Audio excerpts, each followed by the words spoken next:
Hi, this is Paul. It is Tuesday morning. I am driving to Classis. Those of you in the Christian Reformed Church will know what Classis is. It's a Dutch word. It's a Dutch naval term that's used for a fleet of ships. This little corner could be a Classis. I am having a busy week. I had a big Freddy day yesterday.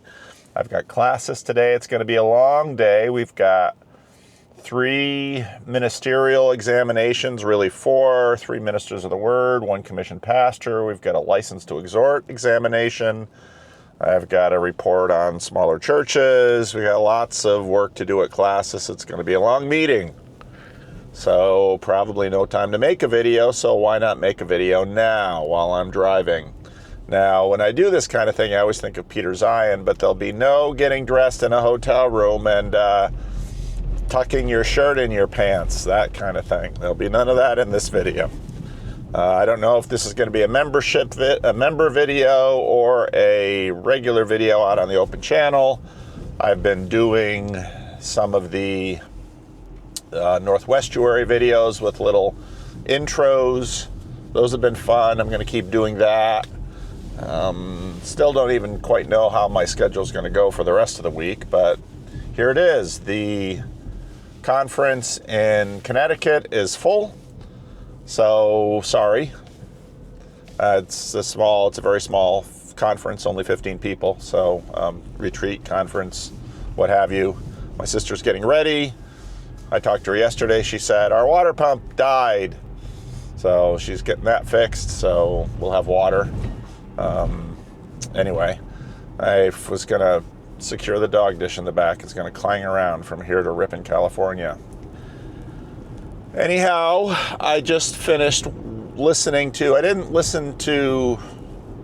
didn't consciously get all of the Jamie Wheal, Jordan Peterson conversation. Now that was a very interesting conversation. Now, fortunately or unfortunately, we really didn't learn a lot about Jamie Wheal's book. He's written a book, The Return of the Rapture, something like that. But I don't know a lot about Jamie Wheal. I remember him popping up on Rebel Wisdom early days, and definitely learned a little bit more about him in this video, but not a lot. And then I thought, well, maybe the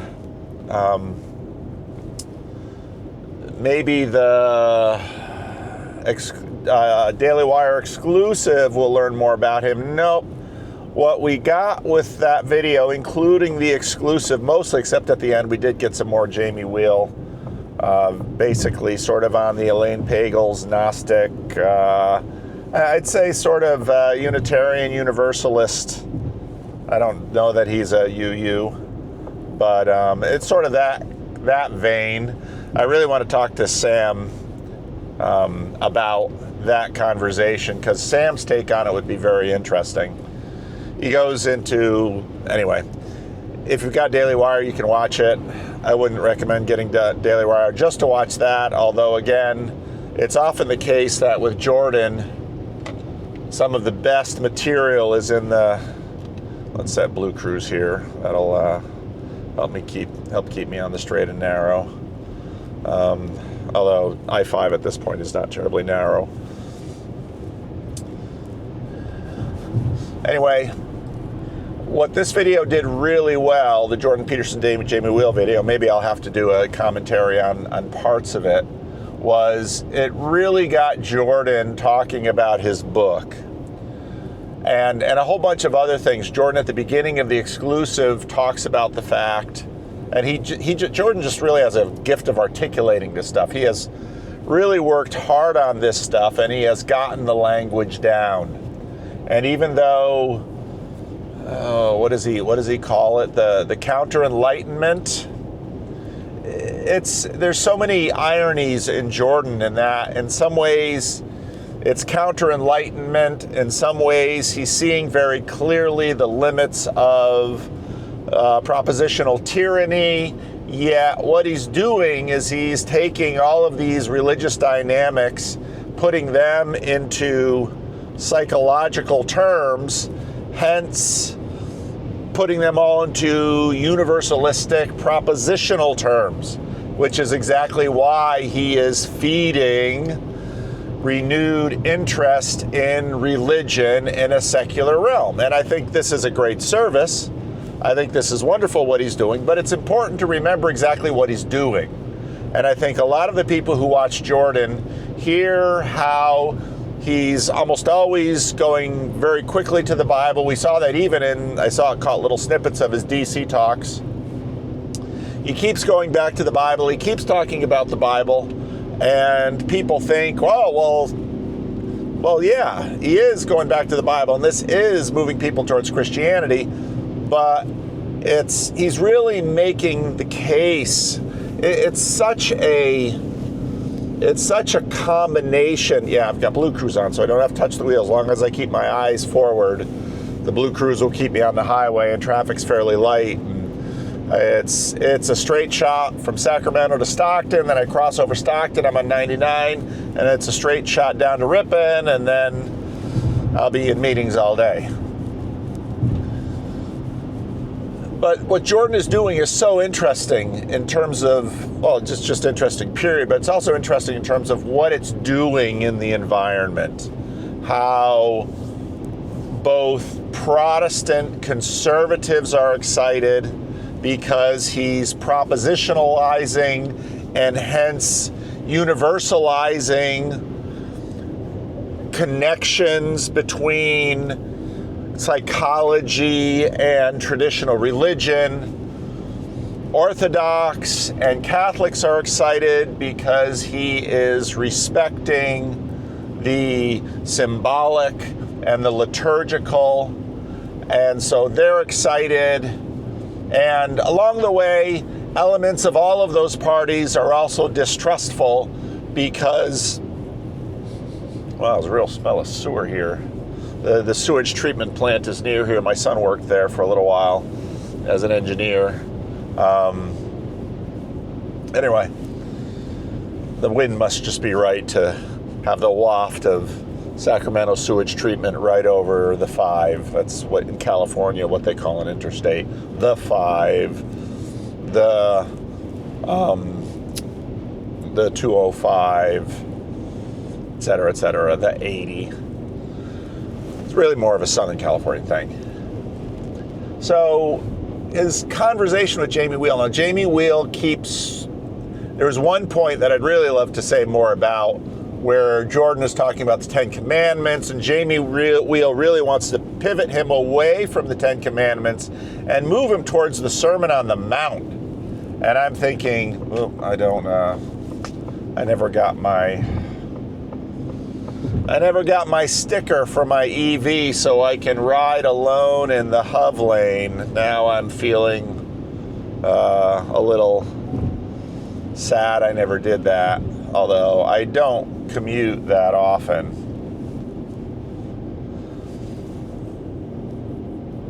So Jamie Wheal wants to move Jordan off of the 10 Commandments and onto the Sermon on the Mount. Now, Jamie Wheal's clearly been following Jordan to a degree, but he's not been following Jordan as closely as myself or many of you.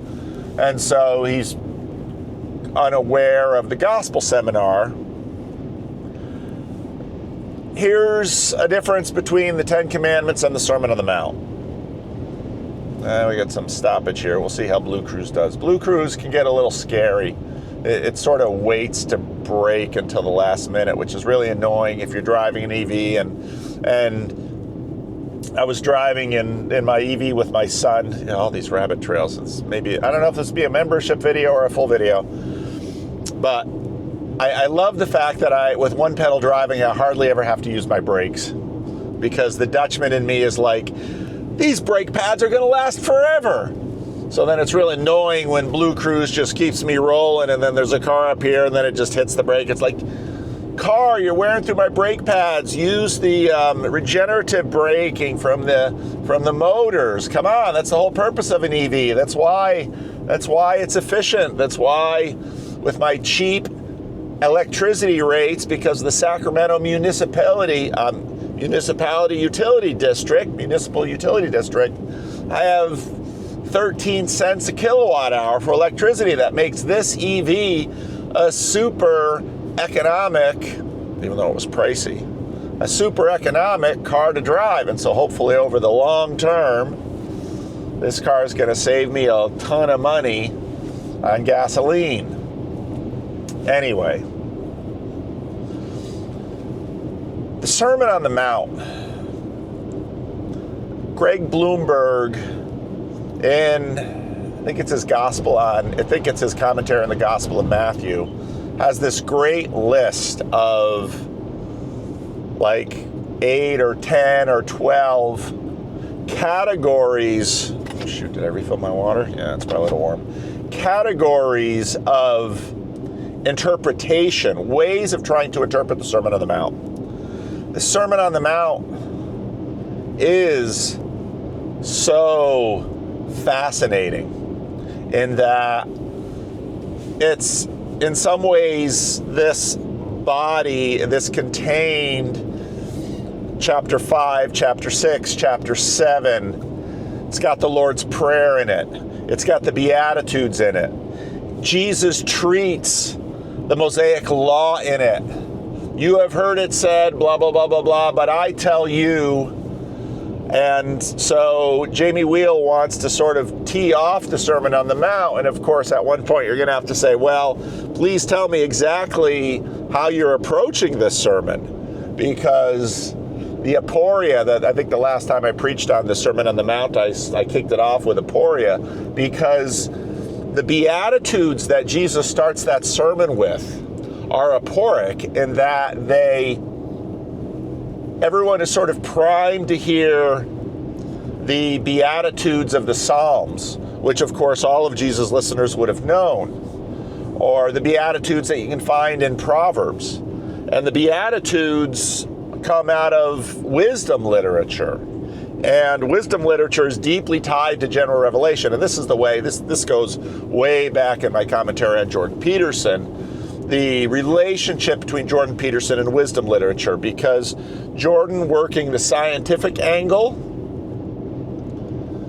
is and in his new book where he says all the points I make in terms of, let's say, the emanation from above, the revelatory from the Bible, from God down to here in terms of revelation, I don't make any claims that I can't also support from the bottom up. So Jordan Peterson is very much trying to work special revelation with general revelation. And what Jesus does in the Sermon on the Mount is so fascinating, because the Beatitudes in the Old Testament are very general revelation-like. It might be, if you're a carnivore diet person, it might be, blessed are you who only eat meat, because you will lose weight, lower your blood pressure, and cure your rheumatoid arthritis.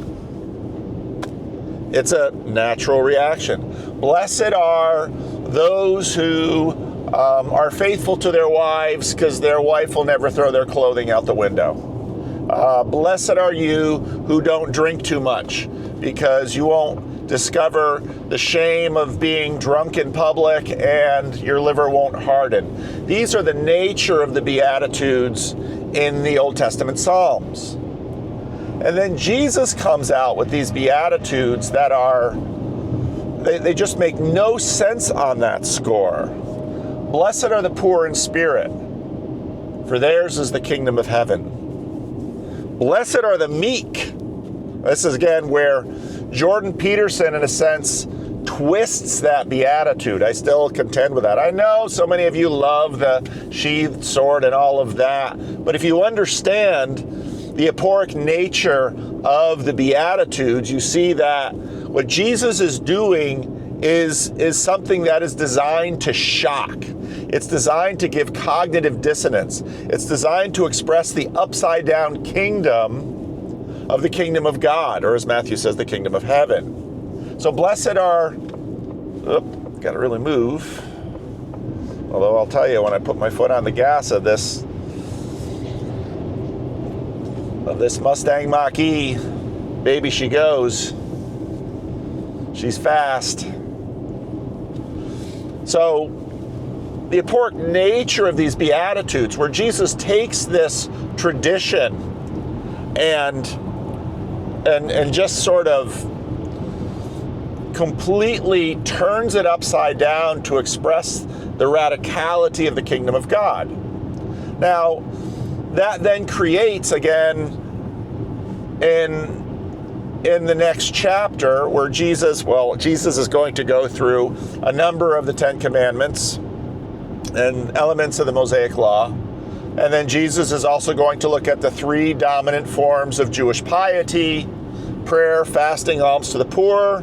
And he's going to do a similar thing. And in that way, the Beatitudes of the Sermon on the Mount set up the alarming radical invasion that Jesus is announcing of the coming of Israel's God back to her in Jesus Christ and in the apocalypse. I mean, the apocalyptic nature of the New Testament is just shocking. And of course, everybody recognizes it in the book of Revelation, but it's very much there in Jesus. It's very much there in Paul. And the Beatitudes in the Sermon on the Mount very much set that up. So now, what tends to happen with Gnosticism, in my opinion, is that Gnosticism, at least in the secular realm, I think this was very different in the ancient realm, because Gnosticism is fundamentally a slide of philosophical presuppositions. What happens with Gnosticism in a secular space is that they can, in some ways, avoid, now I'm going to use a word I don't like, but I'm going to use it because it communicates best in this context. Gnosticism avoids the supernatural for the sake of secularists that are allergic to the supernatural. Because suddenly you can take all of this, remember for a long time I talked about the top tier and the lower tier? It can take all of this top tier stuff and spiritualize it and turn it into the hypothetical and the hypothetical universal. And so that's basically the move that secularism made. So instead of sort of having the transcendent as supernatural invasion, you have the transcendent as universal hypothetical, theoretical. And Gnosticism affords that. So, and that's where the sort of the psychedelic then fits in, because at the end of the Daily Wire exclusive, Jamie Wheal turns to the psychedelic. And that's why all of this stuff fits together in terms of how secularism and religion, how secularism impacted religion. And again, I've talked about secularism forever. It's a huge topic. It's an important topic. And I don't say secularism bad. Secularism was, in fact, a very sneaky way that a lot of Jesus' code got out into the world underneath the waterline. So it's been a tremendously powerful thing, and I think in many ways something for good. But it's super helpful if you understand the ways that it impacts religion and religious people, because it does certain things. Blue Cruise kicks out sometimes, and then I gotta wiggle the wheel to say, yes, I'm paying attention. This part of the highway is easy to drive, so it's just a straight shot. Getting closer to Lodi, looking at the fact that they have covered Northern California in vineyards. Heard something on a YouTube channel. You know, you can't believe everything you hear on YouTube. Heard something on a YouTube channel about the overproduction of wine grapes. And for years I've been wondering, when are they going to hit that point? Because when I got here 27 years ago, there were nowhere near as many vineyards as there are today. And I've seen other things in terms of, the Napa revolution in wine production showed how they could grow grapes in other places and produce the kinds of wines that are marketable. And California, for all of its maladies, and it has plenty, many of them political. I don't like talking about politics, but I live in California, so I have a right to be annoyed. Now, I live in Sacramento, and I know I'm very close to a number of people who work in that sphere. So, and believe me, even people on the left get annoyed at the craziness of our politics. But still, it's a place of incredible innovation, and it's just a drop-dead beautiful place to live. Well, it's going to be 101 today, but 102. But this time of year, that kind of heat's no big deal. Anyway, sorry for all the rabbit trails. So I can understand why at the end of the Daily Wire exclusive, he pushes Elaine Paglia's another one of her Gnostic books. Because, again, for a secularist, contemporary Gnosticism resolves some of the dilemmas of secularism, religious secularism, in a particular way. And it's very much aligned with Unitarian Universalists. So so that's why Jamie Wheal kind of comes into this, and Jamie Wheal is a very smart man. He's a very confident man. Sometimes people come into Jordan and they've got a little bit of sycophant in them, or the spirit of sycophancy, I'll say that. Jamie has none of that. Jamie is going to make the most of his conversation with Jordan. He is going to let Jordan do almost all the talking, and Jordan doesn't, there's been some conversations where Jordan steps on people. Jordan doesn't do that at all. Jordan doesn't over-talk in this. It's just the flow of the conversation. Jamie Wheal is there to make his subtle points, and he's very skilled conversationalist.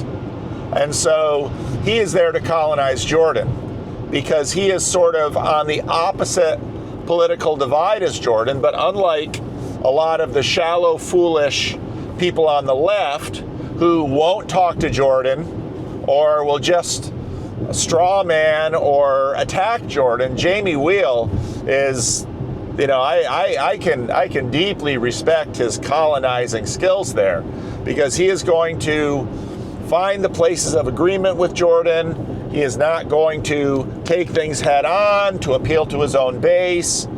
He is going to be subtle, he is going to be smooth, but his goal is to try to move Jordan, in that sense, away from the Ten Commandments and into Jamie's more Gnostic approach to the New Testament. Because there's a reason why Marcion wanted to get rid of the Old Testament. There's a reason why the Gnostics basically wanted to get rid of the Old Testament, because there is a deep anti-Gnosticism built into the Hebrew Scriptures. It is very hard to get to Gnosticism from there. It is much easier to reread the New Testament with a Gnostic background and turn it into Gnostic texts. And of course, that's what happened with these Gnostic Gospels that were produced. And so Jamie did a superior job in terms of managing that conversation. And it's really only when you get to the Daily Wire exclusive that I hate it when people pass me on the right. If you had given me a second,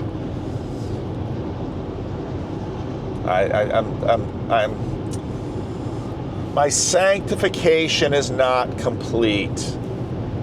And this comes out in driving sometimes, because when people pass me on the right, I just want to leave them in there and get them stuck behind that semi. Because part of the thing of riding on the 5 in California is a lot of it's 2 lanes. It tends to be pretty fast, but in the long stretch, let's say south of Stockton, all the way to the Grapevine, it's mostly 2 lanes.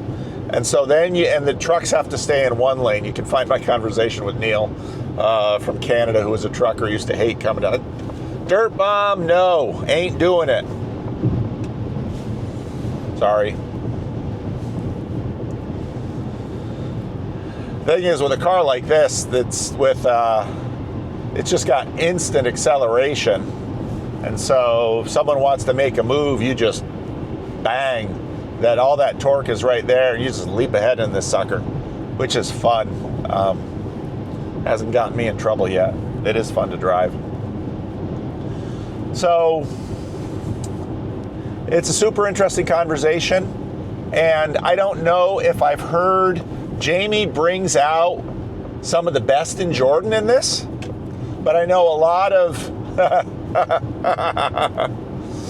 a lot of people who have an agenda for the trajectory of, or the wishes of Jordan Peterson's Christian formation and development will be made anxious by this video, because what they're going to see in Jamie Wheal is a very skilled, very subtle, very powerful influence to sort of move Jared into the contemporary Gnostic side of secular spirituality.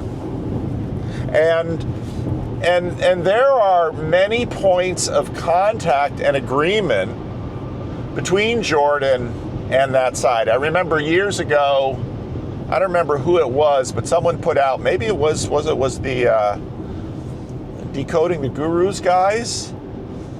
It could have been someone else, but basically somebody basically said, oh, Jordan is pushing Gnosticism. And it was so funny because this was early days and Peugeot and I had small channels, and Jonathan and I almost immediately put out videos saying no. And part of this is, again, because of the way that Jordan is working from both sides. And so in that sense, I don't think he's fundamentally Gnostic. Now, there's a lot of conversation about Jung and Gnosticism. And it's so interesting that towards the end, Jamie Wheal also brings up Rudolf Steiner and theosophy and anthroposophy and all of this stuff is, and Rudolf Steiner and of course Barfield. Again, there's so much contact. Yes. Blue Cruise, why don't you stay on? This is a mapped highway. You should be able to handle this absolutely no problem. I'm just amazed Blue Cruise can see through my sunglasses. Anyway, for those of you who have never had the experience, this is what it's like to ride in a car with me.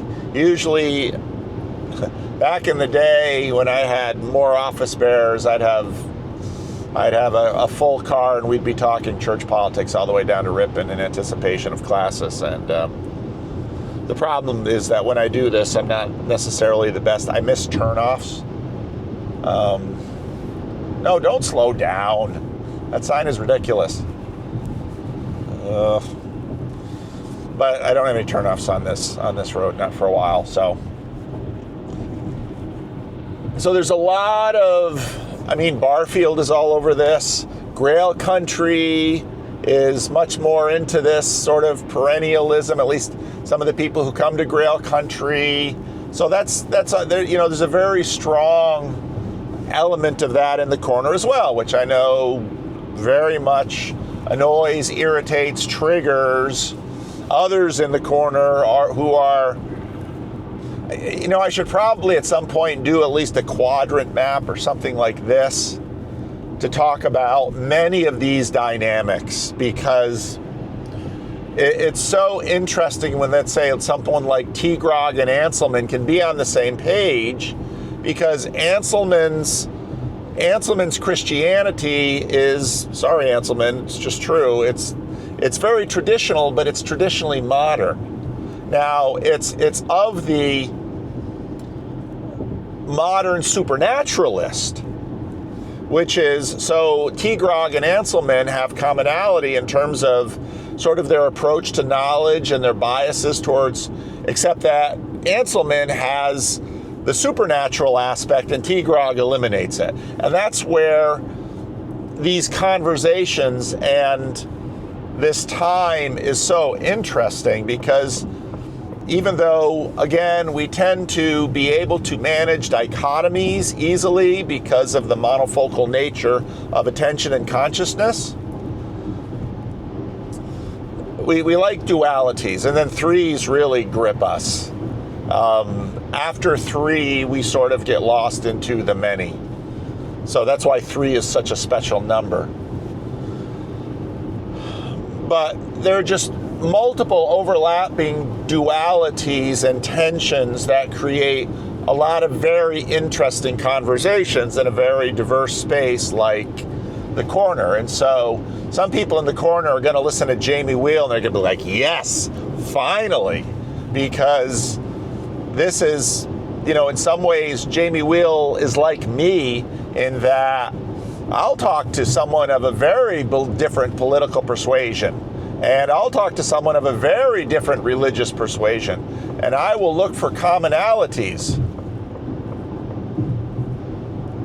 And I love doing that. And I will look for ways of agreement, even with people with whom I have strong disagreements. And Jamie Wheal's the same way. And so there's a way that Jamie Wheal and I are quite similar. But it's the Gnosticism that Jamie Wheal and I would disagree on because, again, of my commitment to the Hebrew Bible. In the history of New Testament scholarship, there was if you listen to N.T. Wright, for example, N.T. Wright finds Gnostics behind every corner. And part of the reason for that is because there was some, I'd say, implicit Gnosticism in a fair amount of New Testament scholarship before sort of the turn towards Second Temple Judaism studies. And that, again, sort of reoriented a lot of this away from Gnosticism, but it also, in some cases, didn't necessarily eliminate modernism, because the skepticism about, again, I don't like using the word the supernatural, but it communicates to most of you the best, because they still then would say put reality in the iron box of secularism, and there was a hard ceiling, and that's part of what some secularisms will do. So yeah, at some point Chad keeps saying, you got to write a book, and it's like, I don't have time to write a book. Writing books will probably have to wait. Part of it's because I'm so darn ADHD, which, if you haven't been able to tell by this video or any of my videos, and by the second or third little rabbit trail, a whole bunch of people said, enough of this. But those of you who don't mind it seem to follow along. So, there's this time of year, you get the trucks with are those tomatoes? Yeah, those are probably Romas. Sacramento did a lot of canning. I think a lot of that canning has moved further south in the valley, less expensive property. Anyway, yeah, see, now I'm going to be conflicted because most of the topic that I talked about can go on the regular channel. There's nothing personal about this, but a lot of this is just me being my ADHD self, multitasking, probably I'm not putting the lives, Blue Cruise is handling the situation well. And my eyes I am monitoring the road. So, yeah. Maybe that's enough for this. I've got a turn to make, so heading into some heavier traffic, so I think I'll do that. So, yeah, we'll see what I do with this video. Let's see if I can get this DJI Action 4 to stop recording.